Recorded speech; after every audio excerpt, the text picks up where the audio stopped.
Hi, welcome back to my channel. This is Chandu, me creations 5191. So ఈరోజు మీరు తమ్మునేలు చూసారు కదా. మనకైతే ఇంటర్ పరీక్షలకైతే వెళ్తున్నారా, ఈ పొరపాట్లు అయితే అస్సలు చేయొద్దు. సో దీనికి సంబంధించినటువంటి కొన్ని ఇంపార్టెంట్ అది ముఖ్యమైన విషయాలు అయితే నేను ఈ వీడియోలో ఎక్స్ప్లెయిన్ చేయబోతున్నాను. సో ఇవి చాలా ఉపయోగపడతాయి ఎవరైతే ఇప్పుడు ఇంటర్ ఎగ్జామ్స్ రాసేవాళ్ళు, రాయబోతున్న వాళ్ళు, అదేవిధంగా 10th ఎగ్జామ్స్ రాయబోయేటువంటి విద్యార్థులకైతే ఈ యొక్క పాయింట్స్ అయితే తప్పకుండా ఉపయోగపడతాయి. సో వీడియోని అయితే స్కిప్ చేయకుండా చివరి వరకు చూడండి. మంచి ఇంపార్టెంట్ పాయింట్స్ అనమాట. ఇది ప్రతి ఒక్కరు కూడా ఉపయోగపడైతే ఎగ్జామ్స్కి వెళ్ళే విద్యార్థులందరికీ కూడా. సో తప్పకుండా ఈ వీడియోని మీ గ్రూప్లో కానీ మీ సర్కిల్లో కానీ షేర్ చేయండి. మన ఇంపార్టెంట్ పాయింట్స్ ఏంటి అనేది ఇప్పుడు ఎక్స్ప్లెయిన్ చేస్తాను. సో ఇన్ఫర్మేషన్ అండ్ వీడియో నచ్చితే మాత్రం కంపల్సరీ సబ్స్క్రైబ్ చేసుకున్న ఛానల్ని సపోర్ట్ చేయండి. అదేవిధంగా బెల్ ఐకాన్ క్లిక్ చేసి పెట్టుకోండి. సో డైరెక్ట్ అయితే వీడియోకి వెళ్తే కొంచెం లెంతీగా ఉన్నప్పుడు కూడా చూడండి, కంప్లీట్గా మీకు అర్థమవుతుంది. ఎందుకంటే ఇది మీకు ఎంతో కొంత ఉపయోగపడుతుందని అనుకుంటున్నాను. సో చూసుకుంటే మనకైతే ఇక్కడ మెయిన్ ఇంపార్టెంట్ ఏంటంటే ఇప్పుడు కొన్ని ఎగ్జామ్స్ అనమాట. ఇప్పుడు పరీక్షల సీజన్ వచ్చేసింది. ప్రతి ఒక్కరు కూడా ఇప్పుడు మ్యాక్సిమం ఆల్రెడీ ఇంటర్మీడియట్ మనకు ప్రాక్టికల్ ఎగ్జామ్స్ జరుగుతున్నాయి. నెక్స్ట్ థియరీ ఎగ్జామ్స్ రాబోతున్నాయి. తర్వాత మనకు ఎస్ఎస్సి అంటే 10th క్లాస్ ఎగ్జామ్స్ కూడా జరగబోతున్నాయి. సో వాళ్ళకు ఉపయోగపడేటువంటి వీడియో అనమాట. సో చూద్దాం మరి అవి ఏంటి అనుకుంటే, ఇప్పుడు పరీక్షల సీజన్ మనకు జరుగుతూ ఉంటుంది కాబట్టి ప్రజెంట్ అయితే మనకి తెలంగాణ, ఆంధ్రప్రదేశ్ రెండింటిలో అది ఇద్దరు విద్యార్థులకు ఉపయోగపడుతుంది. సో ఏంటంటే ఇది మనకు ఎగ్జామ్స్ సంబంధించినటువంటి ముఖ్యమైనటువంటి కొన్ని ఉపయోగాలు అనమాట. వాళ్ళకి ఉపయోగపడేటువంటి పాయింట్స్ అనమాట ఇవి. సో ఎందుకంటే చాలా మందికి విద్యార్థులకు కూడా ఉపయోగపడుతుంది. అందులో కొన్ని ముఖ్యమైన పాయింట్స్ అయితే ఎక్స్ప్లెయిన్ చేస్తాను ఇప్పుడు. సో ఎందుకంటే చాలా మంది కూడా ఇప్పుడు మనకి ఎగ్జామ్ ప్రిపేర్ అవుతూ ఉంటారు పరీక్షలకు. సో సమయం కూడా తక్కువగా ఉంటుంది. సో ఈ నేపథ్యంలో 10వ తరగతి కావచ్చు, ఇంటర్మీడియట్లో కావచ్చు, ఒకవైపు రాయాలని ఉత్సాహం ఉంటుంది, మరోవైపు కొంచెం లోపల టెన్షన్గా ఉంటుంది విద్యార్థులకు. సో మరి ఎగ్జామ్స్కి వెళ్ళే ముందు చిన్న చిన్న పొరపాట్లు చేయకుండా ఉండడానికి, వాళ్ళు అదేవిధంగా వాళ్ళు యాక్టివ్గా ఉండే ఎగ్జామ్స్ రాయడానికి కొన్ని టిప్స్ అయితే ఈ వీడియోలో ఎక్స్ప్లెయిన్ చేయబోతున్నాను. సో వాళ్ళకు ఉపయోగపడేటువంటి చూద్దాం మరి అవి ఏంటి అనుకుంటే, ఫస్ట్ చూసుకుంటే మనకు మెయిన్ ఇంపార్టెంట్ చివరి నిమిషం వరకు చదవడం అనమాట. సో చివరి నిమిషం వరకు చదవడం. సో దీని గురించి చూద్దాం. సో పరీక్షా హాల్ లోపలికి వెళ్ళే వరకు కూడా పుస్తకాలతోటి చాలా మంది చదువుతూ ఉంటారు. ఎగ్జామ్ సెంటర్కి వెళ్ళి అక్కడ దగ్గర వెనుక కూడా కూర్చొని చదువుతూ ఉంటారు.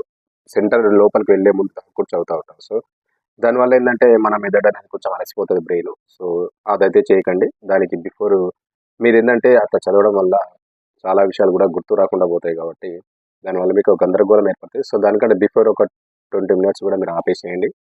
ఆ నిమిషం వరకు చదవకుండా బిఫోర్ 20 మినిట్స్ ఆపేసుకొని కొంచెం రిలాక్స్గా ఉండండి. తర్వాతనే మీరు ఎగ్జామ్ సెంటర్కి వెళ్ళి హ్యాపీగా ఎగ్జామ్స్ అయితే రాయండి. సో చివరి నిమిషం వరకు అయితే చదవకుండా ఉండండి. ఓకేనా.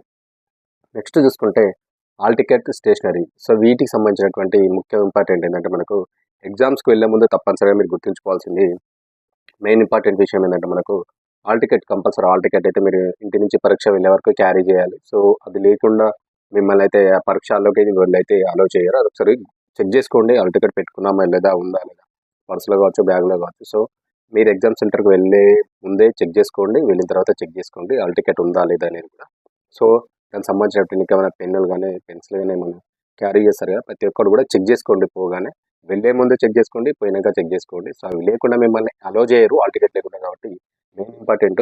సో మీరు ఏంటంటే ఈ యొక్క అడవిల్లు అని మర్చిపోతూ ఉంటారు. సో ఇది కూడా ముఖ్యమైన పాయింట్ అనమాట. మీ హాల్ టికెట్ కానీ దానికి సంబంధించిన స్టేషనరీ పెన్స్ కావచ్చు, పెన్సిల్ కావచ్చు, అవన్నీ కూడా. ఓకేనా. సో ఇవన్నీ బ్యాగులో కొంచెం ఉన్నాయో ఫస్ట్ చెక్ చేసుకొని వెళ్ళండి. తర్వాత వెళ్ళిన తర్వాత కూడా చెక్ చేసుకోండి. ఓకేనా. అదొకటి గుర్తుపెట్టుకోండి. మూడో పాయింట్ ఏంటంటే మనకు సమయపాలన లేకపోవడం అనమాట.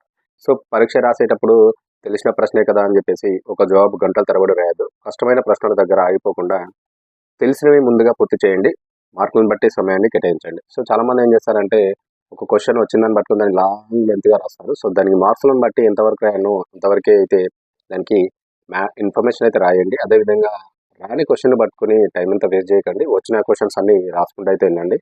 సో దాని యొక్క మార్క్స్ని బట్టి 2 మార్క్సా, 4 మార్క్స్ ఉందా, 10 మార్క్స్ ఉందా, దాని బేస్ని బట్టి దానికి ఎంత జవాబు రాయాలి అంత జవాబు రాసుకుంటూ వెళ్ళండి. రాని పట్టుకుని మాత్రం అక్కడనే ఆగిపోకండి. మీరు టైం వేస్ట్ చేయకండి. వచ్చినవి టకటక రాసుకుంటూ వెళ్ళండి. ఇది మాత్రం ఇంపార్టెంట్. ఎందుకంటే మీకు ఉన్న టైంలో వచ్చిన క్వశ్చన్స్ అన్ని మీరు రాసుకోవచ్చు. రాని తర్వాత అటెంప్ట్ చేయడానికి అయితే ప్లాన్ చేయండి. అదొకటి గుర్తుపెట్టుకోండి. ఓకేనా. నెక్స్ట్ ఏంటంటే 4th వన్ ఏంటంటే ఖాళీ కడుపుతో వెళ్ళొద్దు. మనమైతే ఎగ్జామ్కి వెళ్ళే ముందు మీరు గుర్తుపెట్టుకోండి, కొంతమంది ఎగ్జామ్ కడవిలో వెళ్ళేటప్పుడు తినకుండా వెళ్తుంటారు.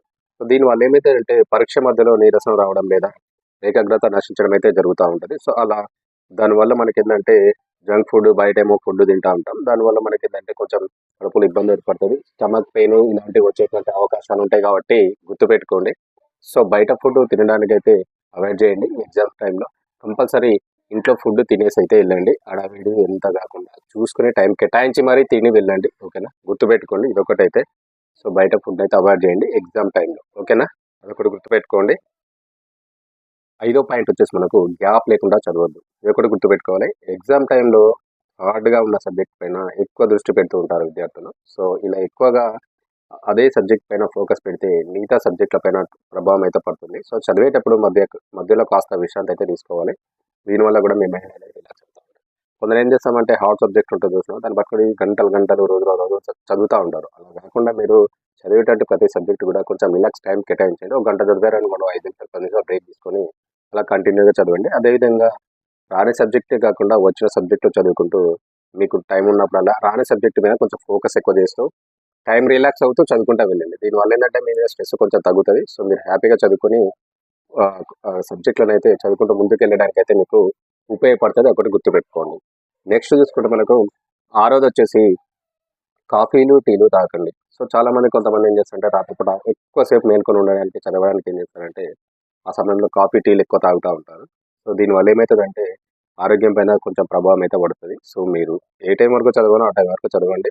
సో ఎర్లీ మార్నింగ్ లేచి చదవడానికి ట్రై చేయండి. సో రాత్రంతా మేల్కొని ఉండి కాఫీలు టీలు తాగుకుంటూ ఉంటే మన మెదడు పైన బ్రెయిన్ పైన ఎఫెక్ట్ పడుతూ ఉంటుంది కాబట్టి ఆరోగ్య సమస్యలు వచ్చే ప్రభావం ఉంటుంది. సో అదొకటైతే గుర్తుపెట్టుకోండి. 6th point. నెక్స్ట్ చూసుకుంటే 7th చూసుకుంటే మనకు వీటిని అయితే తీసుకెళ్ళొద్దు, మీరు గుర్తుపెట్టుకోండి. అవి ఏంటి అంటే పరీక్షా కేంద్రంలోకి మొబైల్ ఫోన్లు కానీ స్మార్ట్ వాచీలు కానీ దానికి సంబంధించినటువంటి గాడ్గెట్లను అయితే మనం ఎగ్జామ్ సెంటర్లోకి తీసుకోవడానికి ఎలాంటి అనుమతి ఉండదు. మీకు అందరికీ తెలుసు. దీనికి సంబంధించినటువంటి విద్యా ఇంటర్ బోర్డు కానీ మన 10th బోర్డు కానీ స్పష్టం చేస్తుంది. సో మీరు క్యారీ చేయాల్సింది ఏంటి, క్యారీ చేయని ఏంటో మీకు ఆల్రెడీ ఇన్స్ట్రక్షన్స్ హాల్ టికెట్లో ఉంటుంది కాబట్టి ఎలక్ట్రానిక్ గాడ్గెట్స్ కానీ ఫోన్లు కానీ ఇవన్నీ అయితే ఏం తీసుకోలేదు. అది ఒకటి గుర్తుపెట్టుకోండి. ఓకేనా. 8వది వచ్చేసి మనకు సమయానికి వెళ్ళాలి. గుర్తుపెట్టుకోండి, సమయానికి మనం వెళ్ళాల్సి ఉంటుంది.